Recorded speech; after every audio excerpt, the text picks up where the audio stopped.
आप सुन रहे हैं विस्पर्स विद मैत्री। मैं हूं मैत्री, और जो कहानी आज आप सुनने जा रहे हैं वो किसी फिल्म की स्क्रिप्ट नहीं है, ना ही किसी पुराने हॉरर शो की रील। ये कहानी मुझे मिली एक इंस्टाग्राम मैसेज में। भेजने वाला एक लड़का आर्यन। उसने लिखा, मैत्री, मैं नहीं जानता जो मैंने देखा वो कोई सपना था या मेरा दिमाग टूट चुका है, लेकिन उस रात के बाद मैं अब पहले जैसा नहीं रहा। जो मैं था वो शायद उसी रात मर गया। उसकी आवाज में कुछ था, जैसे हर शब्द के पीछे कोई छुपा हुआ डर कांप रहा हो। आर्यन ने कभी सोचकर भी नहीं सोचा था कि एक 30 सेकंड की इंस्टाग्राम रील बनाते हुए वो किसी ऐसी जगह फंस जाएगा जहां से लौट तो आएगा लेकिन अधूरा। उसने कहा, इसलिए ये कहानी तुम्हें भेज रहा हूं ताकि और कोई वहां जाकर वो दरवाजा ना खोले जिसे मैंने खोला था। तो आइए सुनते हैं आर्यन की आवाज में आखिरी रील, एक ऐसी रात की कहानी जिसे कैमरा कभी रिकॉर्ड नहीं कर पाया। उस रात हमें नहीं पता था कि हम कहाँ जा रहे हैं और कौन लौटेगा। हम 4 दोस्त थे, मैं, आर्यन, रोहित, प्रिया और सिया। कॉलेज खत्म हो चुका था, लेकिन जिंदगी जैसे पॉज पर आ गई थी। दिन भर स्क्रॉल करते रहना, रील्स देखना और फिर उसी बेकार रूटीन में खो जाना। लेकिन उस रात एक बैकड्रॉप बदलने वाला आइडिया आया। रोहित ने फोन का ब्राइटनेस बढ़ाया और एक वीडियो दिखाया। एक लड़का वीराना हवेली के अंदर अकेले घुसता है, डरता है, चिल्लाता है और फिर कैमरा ब्लैकआउट। नीचे स्टैट्स चमक रहे थे, 1.3 million views, 75K likes. Rohit हंसते हुए बोला, सब ड्रामा है भाई, सब सेटअप होता है, लेकिन व्यूज देख, यही चाहिए पब्लिक को। और मैं आर्यन वो लाइन सुनकर रुक नहीं पाया। मेरे अंदर का कंटेंट क्रिएटर जैसे आग पकड़ चुका था। वायरल होने का भूख था किसी भी कीमत पर। फेक हो या रियल, हमें भी कुछ करना पड़ेगा, कुछ ऐसा जो लोगों ने देखा ना हो, रॉ, रियल और रूथलेस। और तभी रोहित ने कहा, एक जगह है यहाँ से ज्यादा दूर नहीं, एक अबैंडन स्कूल, काल कोठरी स्कूल कहते हैं उसे। लेकिन उस वक्त व्यूज के भूत ने हमें अंधा कर रखा था। हम सब हंसी मजाक में लगे थे, लेकिन सिया का चेहरा एकदम उतर गया था। वो हमारी ग्रुप में सबसे शांत थी, वही जो ज्यादा सोचती थी और बेवजह की मस्ती में हिस्सा लेने से बचती थी। उसने धीरे से कहा, यार मजाक मत करो, तुम लोग नहीं जानते उस काल कोठरी स्कूल के बारे में बहुत कुछ सुना है। उसके लहजे में डर था और वो डर कंटेजियस होता है। लेकिन प्रिया वो अलग ही मूड में थी। प्रिया के हाथ में फोन था, उसकी आंखें चमक रही थी जैसे उसने डर की तह तक पहुंचने की ठान ली हो। काल कोठरी स्कूल, आई नो दिस, उसने स्क्रीन पर स्क्रॉल करते हुए कहा। ये स्कूल बंद हुआ था कोई 20 साल पहले, लेकिन कहते हैं वहां की हेड मिस्ट्रेस एक तांत्रिक पंथ से जुड़ी हुई थी। उसने बच्चों को टॉर्चर किया, कुछ को कमरे में बंद कर दिया, कुछ को स्कूल से कभी बाहर ही नहीं निकलने दिया। नीतू नाम की एक बच्ची जो सबसे छोटी थी, वो एक दिन क्लास से निकलकर कभी वापस नहीं आई। और वो डायन, वो असली थी। लोग कहते हैं आज भी स्कूल की दीवारों में उसकी आवाज गूंजती है। अगर कोई रात में अंदर गया तो वो उसे सोने नहीं देती। प्रिया की आवाज में अजीब सी उत्तेजना थी, जैसे वो इस कहानी का हिस्सा बनना चाहती हो। और उस पल मैंने पहली बार महसूस किया, हम किसी मजाक में नहीं, एक फंसाने वाली कहानी में दाखिल हो चुके थे। मैंने प्रिया की बात काटते हुए जोश में कहा, बस यही चाहिए था, काल कोठरी स्कूल, यही तो है हमारी रील का हॉन्टेड लोकेशन। मेरे अंदर का कंटेंट क्रिएटर जैसे उबल पड़ा था। रोहित, तू कैमरा सेट कर, ट्राइपॉड, माइक्रोफोन सब निकाल। प्रिया, तू उस डायन और बच्ची वाली स्टोरी को पूरी तरह रिक्रिएट करना। हम उसे रील की शुरुआत में डालेंगे, सस्पेंस वहीं से पकड़ा जाएगा। और सिया, मैं उसकी तरफ देखकर मुस्कुराया, तू बस थोड़ा कम डरना, लाइक लिजिट वाइब्स बनेंगी कैमरे पर। सिया ने आंखें तरेरी, यार मजाक मत कर, सीरियसली मुझे अच्छा नहीं लग रहा है इस जगह के बारे में, कुछ अजीब है। अरे डरपोक कहीं की, रोहित हंस पड़ा, देख लेना इस वीडियो के बाद तेरे डीएम भी हॉन्टेड हो जाएंगे फैंस से भरे हुए। मैं भी मुस्कुराया, लेकिन अंदर एक अजीब सी बेचैनी थी जिसे मैंने इंटेंशनली इग्नोर कर दिया। आज रात #GhostHuntersLive #फाइनल रील। एक हॉन्टेड स्कूल के अंदर, जहां बच्ची नीतू गायब हुई थी और डायन का साया आज भी घूमता है। हम सब तैयार थे, हंसी, जोश, कैमरा, लाइक्स की भूख, सब कुछ साथ था। बस जो नहीं था वो था अंदाजा कि ये रात हमारी आखिरी शूट बन सकती है। रात के करीब 2:03 हुए थे। शहर की रोशनी बहुत पीछे छूट चुकी थी और अब सिर्फ हमारी गाड़ी के हेडलाइट्स उस वीरान सड़क पर रेंगती हुई परछाइयों को चीर रही थी। जब हम कालकोठरी स्कूल के पास पहुंचे तो सामने का नज़ारा किसी डरावने पोस्टर से कम नहीं था। एक टूटी फूटी 3 मंजिला इमारत जिसकी दीवारों की प्लास्टर जगह जगह से उतर चुकी थी, और सबसे ज्यादा जो चुभ रहा था वो थी उसकी खिड़कियां, जिनमें कांच नहीं था, बस खाली फ्रेम। अंधेरे में बिल्कुल वैसे लग रहे थे जैसे किसी की सूनी भूखी आंखें जो हमें घूर रही हों। मैंने गाड़ी जानबूझकर थोड़ी दूर पार्क की, अगर कुछ हुआ भी तो भागने की गुंजाइश बनी रहे। हमारे पास कुछ नहीं था, बस 4 मोबाइल की फ्लैशलाइट्स और रोहित का नया हाई डेफिनेशन कैमरा, जिससे हम अपना वायरल कंटेंट शूट करने वाले थे। जैसे ही हम पुराने लोहे के गेट के पास पहुंचे, एक जोरदार बर्फीली हवा का झोंका उठा। वो इतनी ठंडी थी कि सीधे छाती के पार उतर गई। सूखी पत्तियां हमारे पैरों के पास सरसराई और फिर अचानक वो जंग लगा गेट अपने आप चरमराते हुए खुल गया। कट! मैंने हंसने की कोशिश की। हवा होगी, पर उस पल मेरे हाथ थोड़े कांप रहे थे और दिल की धड़कन एकदम गर्दन के पास सुनाई देने लगी थी। हम अंदर घुस गए और किसी को नहीं पता था कि आज हम जिन शैडो व्यूज के लिए आए हैं वो शैडोज हमें देख रही हैं। हमने जैसे ही अंदर पहला कदम रखा, ऐसा लगा जैसे किसी अलग ही वक्त में दाखिल हो रहे हो। हवा में जो गंध थी वो सिर्फ सड़ी लकड़ी या पुरानी धूल की नहीं थी, उसमें कुछ और भी था। एक मीठी घुटन भरी सड़न, जैसे गले हुए फूलों की या किसी बंद कमरे में दबी हुई रुलाई की। वो गंध दिल तक उतरती थी। हर कदम की आहट, हमारी सांसें, कैमरे की बीप, सब कुछ उन वीरान दीवारों से टकरा कर लौट रहा था, जैसे स्कूल की वो दीवारें अब भी जिंदा हों और हमें महसूस कर रही हों। दीवारों पर बेतरतीब पड़े बेंच, टूटी खिड़कियां और हर जगह धूल की एक मोटी परत थी, लेकिन उसमें भी कुछ चीजें अलग थी, जैसे कोई अभी अभी वहां से गुजरा हो। कुछ निशान थे, जूतों के, शायद बच्चों के पैरों के। यार, ये जगह तो प्रॉपर क्रीपी है, प्रिया ने धीरे से कहा। उसकी आवाज में जो कंपकंपी थी वो पहली बार लगी कि वो डर को सीरियसली महसूस कर रही है। मुझे सच में लग रहा है जैसे जमीन हिल रही हो मेरे नीचे से। अर्थक्वेक नहीं, वाइब्स हैं। रोहित ने हंसने की कोशिश की, लेकिन उसकी आवाज में भी अब मस्ती नहीं थी। उसने कैमरा ऑन किया। स्क्रीन में सब कुछ और भी डरावना लग रहा था। फ्लैश ऑन कर रहा हूं, अंधेरा ज्यादा है, उसने कहा। लेकिन जैसे ही फ्लैश चली, कैमरे के फ्रेम में कुछ एक पल के लिए झलका। मैंने देखा कुछ पीछे की दीवार पर एक परछाई सी, जैसे कोई झांक रहा हो, लेकिन जब हमने मुड़कर देखा वहां कुछ नहीं था।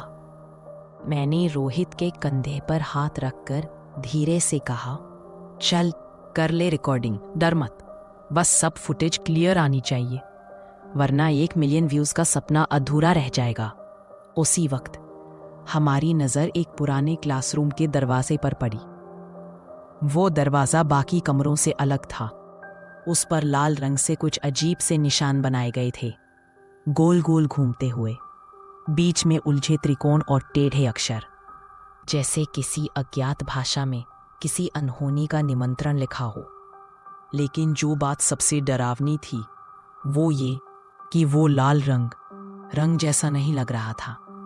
वो गाढ़ा था, सूखा हुआ, जैसे किसी की नस काटकर लिखा गया हो। सिया ने बस एक नजर डाली और तुरंत अपना मुंह ढक लिया। जैसे उल्टी आने वाली हो। मैं सीरियस हूं आर्यन, कुछ तो गड़बड़ है यहाँ। मेरी सांस घुट रही है, ये जगह ठीक नहीं है, उसने कांपती आवाज में कहा। उसकी आंखों में वो डर था जो एक्टिंग से नहीं आता। मैंने जबरन मुस्कुराने की कोशिश की। अरे यार, थोड़ा और, बस थोड़ी देर की बात है, फिर वापस चलेंगे। You're doing great। लेकिन सच कहूं, उस पल मेरे खुद के हाथ ठंडे पड़ चुके थे। मेरी हथेलियों में पसीना था और वो अजीब सी बेचैनी, जैसे कोई मुझे भीतर से झकझोर रहा हो, कह रहा हो मत पढ़, वापस जा। कैमरा चल रहा था और हम उस दरवाजे को खोलने वाले थे जिस पर शायद कभी दस्तक नहीं दी जानी चाहिए थी। हम जैसे ही उस भारी दरवाजे को पार कर अंदर दाखिल हुए, सामने एक लंबा टेढ़ा मेढ़ा गलियारा था, पूरी तरह अंधेरे में डूबा हुआ। बस हमारी फोन की फ्लैशलाइट और सन्नाटा। हर दीवार पर सीलन थी और उस सीलन में से निकलती गंध अब नाक में चुभने लगी थी, जैसे पुरानी हड्डियां नम मिट्टी में गल रही हो। हम चुपचाप आगे बढ़े, हर कदम पर जमीन चीख रही थी। और तभी रोशनी की पतली सी किरण में वो दिखाई दी। गलियारे के अंतिम कोने में एक छोटी सी गुड़िया पड़ी थी, धूल से सनी। उसका सिर टेढ़ा था, एक आंख गुम थी और दूसरी गहरी काली खोखली सीधे हमारी ओर देख रही थी। वो नजर मानो किसी चीज को पहचान रही हो। क्या तुम्हें ये हिलती हुई नहीं लग रही? प्रिया ने फुसफुसाया। रोहित ने कैमरा उस पर जूम किया। परफेक्ट क्रीपी शॉट, उसने कहा। लेकिन अगले ही पल उस गुड़िया की खोखली आंख से एक मोटी काली बूंद टपकी। वो बूंद जमीन पर गिरी और फर्श पर हल्की सी जलन की आवाज हुई। हम सब वहीं जड़ हो गए। ये क्या था? रोहित ने कैमरा पीछे खींच लिया और उसकी आवाज कांप रही थी। मैंने खुद को खींचते हुए कहा, बस कोई केमिकल होगा, मॉइस्चर या फंगस। पर मेरे अपने शब्द ही मुझे हॉलो लगे। हमने गुड़िया को पीछे छोड़ आगे बढ़ना तय किया और एक पुराने क्लासरूम में घुसे। जैसे ही दरवाजा खुला, एक धूल का तूफान अंदर से निकला। हमारे गले सूख गए, आंखें जलने लगी और सांसें भारी हो गई। फिर उसी धुंध में से धीमी फुसफुसाहटें सुनाई देने लगी, छोटे छोटे बच्चों की आवाजें, जैसे कोई प्रार्थना कर रहा हो या शायद सिसक रहा हो। कुछ पल के लिए हमने सब कुछ रोक दिया। सब शांत था, सुनने की कोशिश कर ही रहे थे कि सब कुछ एकदम बंद हो गया। एक ऐसा सन्नाटा जो कानों में गूंजता है। और तभी क्लासरूम की पिछली दीवार पर लगी ब्लैक बोर्ड पर कुछ हल्का सा हरकत करता नजर आया। सुनो, कुछ आवाज आई क्या? सिया की फुसफुसाहट इतनी धीमी थी कि वो खुद अपनी ही सांसों से डरे हुए लग रही थी। मैंने सिर हिलाया। नहीं यार, तेरा वहम होगा। पर सच कहूं तो मैं झूठ बोल रहा था, क्योंकि मैंने भी कुछ सुना था, बहुत धीमा, जैसे कोई बच्चे की उंगलियां दीवार पर रेंग रही हो। ब्लैकबोर्ड की धूल अचानक खुद से हिलने लगी। फिर उस पर उभरा एक नन्हा सा हाथ का निशान, जैसे किसी ने अपनी छोटी सी उंगली से कुछ कहना चाहा हो। हम सब ने एक दूसरे को देखा। किसी ने कुछ नहीं कहा, लेकिन सब समझ गए अब ये एक्सप्लोरेशन नहीं रहा। तभी हमारे सारे फोन्स की लाइटें ब्लिंक करने लगी, रुक रुक के, जैसे सांसें ले रही हो। रोहित ने कैमरा नीचे किया। लाइट क्यों झिलमिला रही है यार? बैटरी तो फुल थी। उसकी आवाज में पहली बार डर महसूस हुआ। प्रिया, जो अब तक शांत थी, एक टूटे हुए दर्पण के सामने रुक गई। उसके चेहरे पर अजीब सी चमक आई, ऐसी जो क्यूरियोसिटी से नहीं, भीतर के डर से निकलती है। और फिर उस क्रैक्ड मिरर में एक पल के लिए एक बच्चा दिखा, धुंध में लिपटा हुआ, चेहरा आधा खून में सना। उसकी आंखें सीधी दर्पण से प्रिया की आंखों में घुसी और फिर वो गायब। मैंने झपक के देखा, वहां अब कुछ नहीं था, पर प्रिया की सांस थम गई थी। सिया एकदम शांत खड़ी थी, जैसे उसने कुछ महसूस ही नहीं किया हो, या फिर वो खुद अब कुछ और बन चुकी थी। प्रिया अब कुछ अजीब करने लगी थी, जैसे उस स्कूल की दीवारें उससे बातें कर रही हों। वो अकेले कोनों में बैठी रहती, कभी एकदम शांत, कभी एक पुरानी सी लोरी गुनगुनाती, ऐसी लोरी जिसे सुनते ही दिल थम जाए। उसकी आवाज़ अब मासूम नहीं रही थी, उसमें किसी और की थकावट, किसी और का दर्द घुल गया था। वो दीवारों को देखती, फिर अचानक कहती, वो यहाँ है, वो बच्ची, वो मुझे बुला रही है। मैंने कहा, प्रिया क्या हुआ है तुझे? उसने मेरी तरफ देखा और मैं जम गया। उसकी आंखें ऊपर को खिसकी हुई थीं, पुतलियां जैसे कहीं और देख रही थी, और होठों पर एक मुस्कान थी जो उसकी नहीं लग रही थी। सिया ने मेरा हाथ कस के पकड़ा, लेकिन मेरे रोंगटे खड़े हो गए, क्योंकि उसका स्पर्श बिल्कुल ठंडा नहीं बल्कि गायब था। मैंने नीचे देखा, सिया का हाथ मेरे हाथ में था ही नहीं, पर मेरी कलाई को कोई कसकर थामे हुए था। मैंने डर के मारे गर्दन घुमाई और देखा, सिया बगल में खड़ी थी। उसका चेहरा भावहीन था और उसकी नजरें मेरी नहीं, मेरे ठीक पीछे किसी को घूर रही थी। प्रिया धीरे से झुकी और जमीन पर पड़ी एक सूखी, काली पड़ चुकी गुलाब की पंखुड़ी उठाई। उसकी उंगलियों ने जैसे ही उसे छुआ, उसकी हथेली से एक लाल धार सी निकली, जैसे गुलाब ने काट लिया हो। मैं हक्का बक्का देखता रहा, ना कहीं कटा था, ना कोई चोट, पर प्रिया के हाथ से खून बह रहा था। फिर भी उसके चेहरे पर दर्द नहीं था, बल्कि एक अजीब सी भयानक शांति, जैसे वो उस दर्द से बहुत पहले गुजर चुकी हो। उसकी आंखें गुलाब की पंखुड़ी से चिपकी थी और होंठों पर वही पुरानी लोरी। तभी कमरे के कोने में रखी एक पुरानी भारी लकड़ी की बेंच बिना किसी वजह के खिसक कर जमीन पर जोर से गिर गई। एक भयानक आवाज के साथ धूल का गुबार उठा और हमारी चीखें उस वीरान स्कूल की दीवारों से टकरा कर लौट आईं। लेकिन प्रिया, वो 1 इंच भी नहीं हिली। वो बस खड़ी रही, उसी लोरी में खोई हुई, जैसे उसके आसपास की हर चीज उसके लिए बेगानी हो चुकी थी। क्या क्या था ये? रोहित की आवाज कांप रही थी। उसका कैमरा अब भी रिकॉर्ड कर रहा था, लेकिन उसकी उंगलियां बटन से हट चुकी थी। मैंने कुछ बोलना चाहा, तभी सिया ने मेरा हाथ पकड़ लिया। उसका चेहरा डर से सफेद पड़ चुका था। आर्यन, हमें जाना होगा अब, प्लीज। वो यहाँ है, वो हमें देख रही है। मैंने उसकी आंखों की दिशा में देखा और वहां उस लुकी छिपी धूल की परत के बीच दीवार पर 2 धुंधले छोटे हाथों के निशान उभर आए थे, जैसे कोई बच्चा अभी अभी वहां से हटा हो।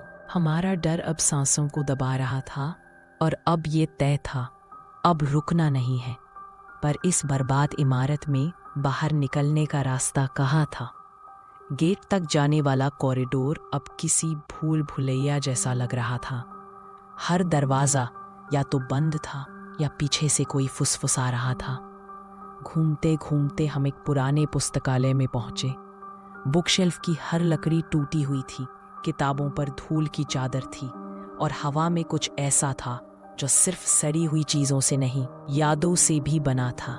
रोहित को हमेशा से शॉपिंग का जुनून था। देखो यार, कितनी पुरानी किताबें हैं, शायद कुछ हिंट मिल जाए, उसने कहा, कैमरा एक पुराने चमड़े की किताब पर फोकस करते हुए। मैंने कांपते हुए कहा, रोहित छोड़ ना, चल यार, मुझे अब और रुकना ठीक नहीं लग रहा। रोहित मेरी तरफ पलटा। बस एक पल के लिए हमारी आंखें मिली और फिर वो वहीं से गायब हो गया। ना कोई चीख, ना भागने की आवाज, सिर्फ एक थप्पा और उसका कैमरा जमीन पर गिरा। अब भी रिकॉर्डिंग चालू थी। रोहित कमरे की दीवारों से टकराकर वापस आई। मजाक मत कर बे, निकल बाहर। सिया ने कांपते हाथों से कैमरा उठाया। उसकी उंगलियां ब्लड से सने जैसी लग रही थी, पर वो ये नोटिस भी नहीं कर रही थी। उसने प्ले दबाया। पहले कुछ सेकंड ब्लैक फ्रेम, एक काली परछाई छत पर रेंगती हुई, इतनी तेज कि उसे देखना भी एक हादसा जैसा लगा। वो परछाई रोहित की ओर बढ़ी और एक झटके में उसे ऊपर खींचते हुए अंधेरे में निकल गई। हमने वो वीडियो वहीं रोक दिया। हम जानते थे अब ये वायरल रील नहीं रही, ये एक ट्रैप था। कैमरे की स्क्रीन अब भी चल रही थी और उस पर रोहित का चेहरा, लेकिन ये वही रोहित नहीं था। उसकी आंखें डर से फटी हुई थी, मुंह खुला हुआ। वो ऊपर कहीं देख रहा था, जैसे उसकी रूह निकलने से पहले उसे मौत का चेहरा दिखा हो। फिर अचानक स्क्रीन पर एक गहरी खरोंच पड़ी, जैसे किसी ने कैमरे के अंदर से उस पर नाखून मारे हों। फिर एक पल ब्लैक स्क्रीन और फिर एक काली बड़ी आंख स्क्रीन पर जूम इन हुई, बस घूरती रही। सिया चीख पड़ी, भाई ये क्या था? वो कांप रही थी, उसकी आवाज हवा में कांपती रही और तभी छत से कुछ भागता हुआ गुजरा। रन, मैं चिल्लाया। हम दोनों किताबों से भरे कमरे से दौड़कर बाहर निकले। सांसें तेज, दिल जैसे कानों में धड़क रहा था, लेकिन प्रिया अब हमारे साथ नहीं थी। उसकी लोरी अब धीरे नहीं, तेज और बेकाबू हो चुकी थी। अब वो एक नहीं, कई आवाजें थीं। एक बच्ची की मासूम धुन, फिर अचानक उस पर चढ़ती एक बूढ़ी औरत की फटी हुई गले से निकली आवाज, डिस्टॉर्टेड, जैसे किसी ने पुरानी रिकॉर्डिंग को आग में फेंक दिया हो। प्रिया सामने आ खड़ी हुई। उसका शरीर अब इंसानी नहीं था। हाथ अजीब कोण पर मुड़े हुए, जैसे अंदर की हड्डियां किसी ने तोड़कर गलत जगह जोड़ी हों। गर्दन एक तरफ लटक रही थी और आंखें पूरा काला, बिना पुतलियों के, बस शून्य। उसका चेहरा अब प्रिया का नहीं था, वो अब एक मुखौटा थी, एक ऐसी प्राचीन बुराई का चेहरा जिसे सदियों से बंद रखा गया था। उसने सिर उठाया और जो आवाज निकली वो जमीन से आई लगती थी, जैसे कोई कुएं के तल से बोल रहा हो। वो अब प्रिया नहीं थी, वो थी डायन। तुम कहीं नहीं जाओगे। वो आवाज ना प्रिया की थी, ना किसी इंसान की। वो सीधी जमीन से उठकर हमारे सीने में गूंज रही थी, जैसे किसी कुएं की तलहटी से, किसी गले सड़े गले से निकली हुई। कोई यहां से जिंदा नहीं लौटेगा, ये काल कोठरी तुम्हारा आखिरी ठिकाना है। और उसी पल धड़ाम, हमारे पीछे और सामने के दरवाजे एक साथ बंद हो गए, जैसे किसी अदृश्य ताकत ने उन्हें घसीट कर पटका हो। फोन की फ्लैशलाइट अब भी जल रही थी, मगर पागलपन की तरह झिलमिला रही थी।